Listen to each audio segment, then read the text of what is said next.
Kining unang pagbasa, naghisgot dinhi o usa ka importante kayong basihanan. Ang nahigugma kuno sa Ginoo kinahanglan nga magtuman sa iyang mga sugo.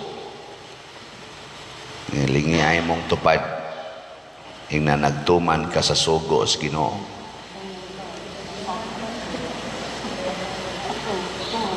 Sayon manggod kayo pag-ingon nga nahigugma ka sa Ginoo. Sayon kay pag-ingon, oh, nahigugma ko. Dali ra gyud kayo. Nisimba gud ko. Sige gud kog misa, Legion of Mary gud ko, liktor gud ko. Wa gud ko'y absent sa akong assignment. Choir gud ko, charismatic gud ko. Apil magay ko anang kuan, 2,000 Hail Marys, kanang Alliance of Two Hearts nga vigil overnight manggani na. Higugma ko sa Ginoo oy. Pero ang pangutana gid sakto, nagtuman ba ka sa sugo sa Ginoo? Kana mao nay saktong pangutana kay ang tao kuno nga nag-ingon higugma sa Ginoo pero nagpabilin pa diha sa sala, bakakon og dili matinud-anon. Ikaduhang lingi ing napakadihay sala. Napa? Mausad na ang sukdanan kung nagtuman bata. Muna si Jose o si Maria, ang word na common kay nila, nagtuman sa balaod. Si Simeon nga nakakita sa Ginoo, nagtuman sa Ginoo pinaagi sa guidance sa Holy Spirit. Adlaw o gabi nagtuman siya sa sugo sa Ginoo. Muna nakakita gid siya Ginoo.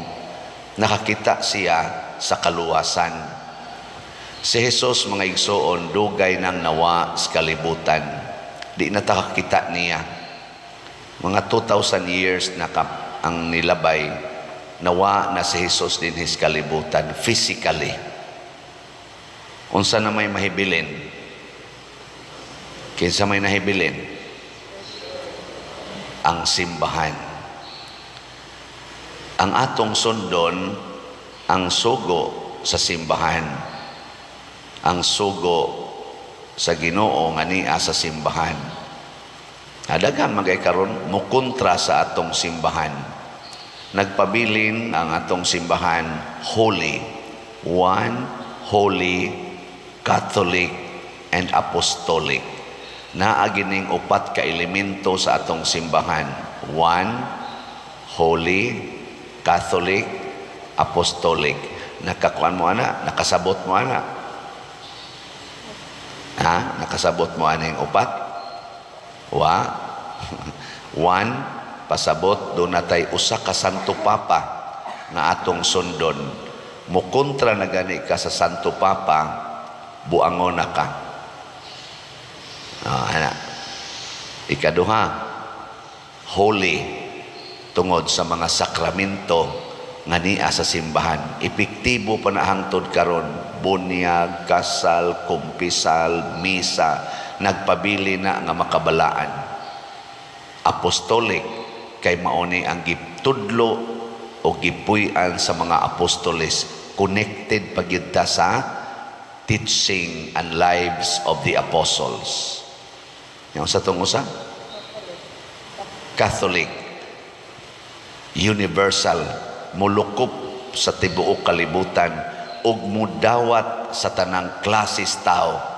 Dili mo reject kung dili mo dawat. O lagi na nga kusog kay tang mo reject. Lingi ay mong tupad ing na mo reject ka. Kana bang doon natay isalikway ba nga tao, dili na na siya Catholic, dili na na Catholic spirit. Kana bang doon na kay isalikway, tungod lang kay gilibak ka, tungod lang kay wa mo bayad sa utang, tungod lang kay kabit na sa imong asawa or kabit na sa imong bana, tungod lang kay ex na sa imong bana. Sige tag-serve din, sige tag-serve sa Catholic Church. Ya, siging reject. Huwag kapuslanan. Gapakauaw lang ta. Mga bakakon ta. Na may dinaghanin ng ga-serve. Nagwali gani ang usa. Bitaw. Ya, kusog mo sa likway. Tungod lang kay giaway ka. Tungod lang kay waka kauyon niya. Tungod lang kay napasakitan ka niya. Imo na siyang i-reject. Di na ka makikuyog niya. Mo na nakalisod. Pakauaw lang ta. Sige ingong Catholic. Ambot og asa mo ani nakapasar or asa sad mo ani nahagbong aning upat ka basic elements or properties of the Catholic Church.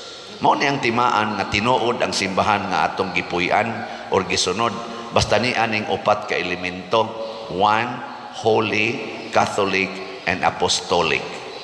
Na may uman diha nga tinukod rag mga kinsa diha ni kalitlag sulpot unya moingon dayon ako gipakitaas Ginoo, gipakitaas mahal nga birhen, mao kini ang mga panagna nako karon, mao na kini ang mensahis Ginoo, sundan ni ninyo labi na gyud mong nanagwali. Na may moabot diri magdaan ng mga dokumento, pader mao ni gipakita sa Ginoo nako, tuhui gini pader, iwali gini pader. Nako kadaghanan nako giwali. Karon ra ka niabot unsa man connected ka sa one, holy, Catholic, and apostolic. Mo na si Kristo pag anhin niya sa kalibutan, connected siya sa simbahan nga gitukod ni Moises. Gitukod sa Ginoo pinaagi sa balaod ni Moises. Gihalad siya ni Maria og ni Jose, kay si Maria og si Jose connected sa niining maong simbahan, ang simbahan nga gitawag og holy, one, holy. Og mao ni siya ang sinugdanan sa kaluwasan, kay connected si Jesus sa panaad, sa panagna sa mga propeta. Mao na diri si Simeon, dugay na kay siyang nagpaabot sa saad nga dunay manluluwas, nakakita dayon siya sa Ginoo bisan pa og naa sa bayhon sa usa ka bata, nakita na niya og nakaingon gani siya, Ginoo, itugot na nga ang imong sulugoon muhalin nga malinawon. Ngano man? Ngano nakaingon man siya nga pwede na kong mamatay? Ha? Wa mo kibaw? Kay natuman ang saad sa Ginoo nga kaluwasan. Ngayon ko na ba, lingi ay mong tupad ing na pwede na karong mamatay, na pwede na kang mamatay. Si Simeon, tanawa ha, si Simeon igo rang ni Kugos sa bata. Ni Kugos ba? Sa kaugalingon kong mga mata, nakita ko ang kaluwasan sa Israel, pwede na kong mamatay, Lord. Tanawa ha, kita inigsimba na to, inigingon lawas ni Kristo. Unsay inyong itubag? Pagkauwaw lamang. Kung moingon kang amin sa ato pa, wara nato nakita, wara nato nasapnay, gikaon na gid nato, kuyog na sa atong lawas si Kristo. Unya hadlok pa jud kang mamatay. Iniguman gid unta nato kaon, moingon nita, Lord, pwede na gyud kong mamatay kaysa kaugalingon kong mga bakba og mga sa akong mata, akong gikaon ang Ginoo, di ana siya nako, pwede na kong mamatay. Uli din kas inyo, abote imong banap, gikulata dayon ka, mingon din ka, dili na gyud ni makapausab sa akong paghigugma aning tawhana, Lord, kay pwede na jud kong mamatay sa iyang mga kamot. Di ba? Mawa na ng kahadlok, din ang magsigig away. Nganong mag-away pa man, na pwede naman tang mamatay. Kanang tao nga willing nang mamatay, di na gina makig-away. Sama sa ato mga santos, Pedro Calungsod, Lorenzo Ruiz, mga apostoles, wa makig-away sa diha silang gipatay. Mauna nga makabot dayon ang kalinaw basta willing na ta nga mamatay tungod kay siguro na ta nga nakita nato ang kaluwasan. Mo nang niingon kong niya sa simbahan ang katumanan sa Ginoo, ang iyang pag-ingong mag-uban ko ninyo hangtod sa katapusan sa panahon. Pero ang problema, mutuman batas iyang sugo, labi na ginang love your enemies. Kung tamparoson imong pikas aping, ipatamparos lang pikas. Musunod mo na. May lamong kaon-kaon o Ginoo niya masinupakon diya. Nya moingon sad mo nako, ikaw pa der mosunod sa kaana. Bahala na ni. Nya unsa may mahitabo? Naa ang kamaya. Para sa mga musunod, naa ang kamaya sa kasing-kasing, ang kalipay sa kasing-kasing. Para sa musupak, naa ang kaguol, naa ang stress, naa ang karatol, bugat o kasing-kasing. Siging simba, bugat lang yapon ang naong, inig-uli, kusmod lang yapog naong, daghan lang yapon kayong kahadlok, daghang kahadlok. Daghang kayo mo-offer na ko din mga vitamins, mga kuan, sa unsa na lang. Haron lang yung kuno malagsik akong lawas na ko, waman ko magkinahanglan ana. Isa sige magukag sakit imong hawak pa din ako. Ay waman sa ko maproblema aning sakit sa hawak. Ako maganing pasalamatan nga mo sakit akong hawak to remind me nga 60 na ka ay napagsigtan-aw ng mga batanon. Kaya di na gina ni mo kaya. Okay, usahay manggod muratag mabutaan ba mutan-aw pag kita kaniyo nindota ani nagtuog yung makaya may naninig baro ay sakit man wa na gid ay salamat Ginoo sa reminder di ba og labaw tanan ang sakit sa akong hawak ug uban pang sakit ma-remind nako nga tapusono na ka hapit na ka mo ending. Mas nindot man ko na mga igsuon nga matapos ta aning kalibutan nga malipayon mo na sa ato diring kuan sa ato dinhing tubag sa salmo pagsadya langit o giyuta nga dili lang ta magsadya kun malangit ta samtang ni apatas yuta magsadya na ta nya kamo mga tiwasonon masadya pa mo labi nagwa na kay ikapalit og maintenance magsadya pa ka labi nag ang imong anak porte nagyong istriktaha di na mutabang nimo tungod lang kay nakalampos na magsadya pa ka niya pa man kasiyuta labi nagdin akakaklaro magsadya pa ka ang kadi na namuda pa diroy wala pa ka dihay Ginoo o pa kay Ginoo muna importante kaayo matod pa sa atong unang pagbasa nga magpuyo kita sumala sa sugos Ginoo.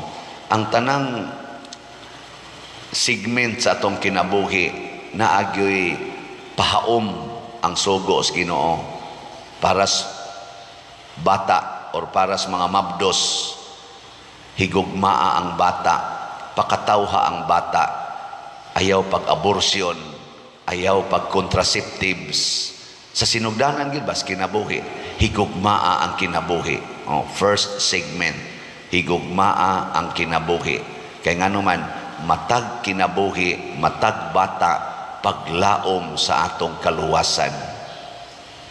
Niya kanini asang mga tiwasonon, nga bahog ng lawas, lisod na kayong makakita. Kung saan masad, higugmaa ang mga tiwasonon. Bitaw. Honor your father and mother. Mo naman na ato sila mga ginikanan directly or indirectly. Ayaw ipamutang lang og mga care homes, unya duaw na lang og patay na, ipakrimit lang sa didto, wa pa koy time paglubong, ako lang sa nang ibutang diha, magabang lang sa ako, store lang o sa nang iyang ashes.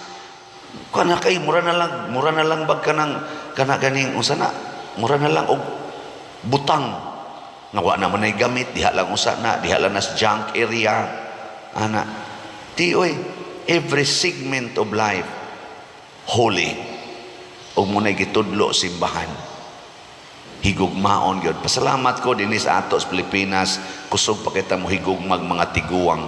Haguan pagid natog atiman ang mga tiguang.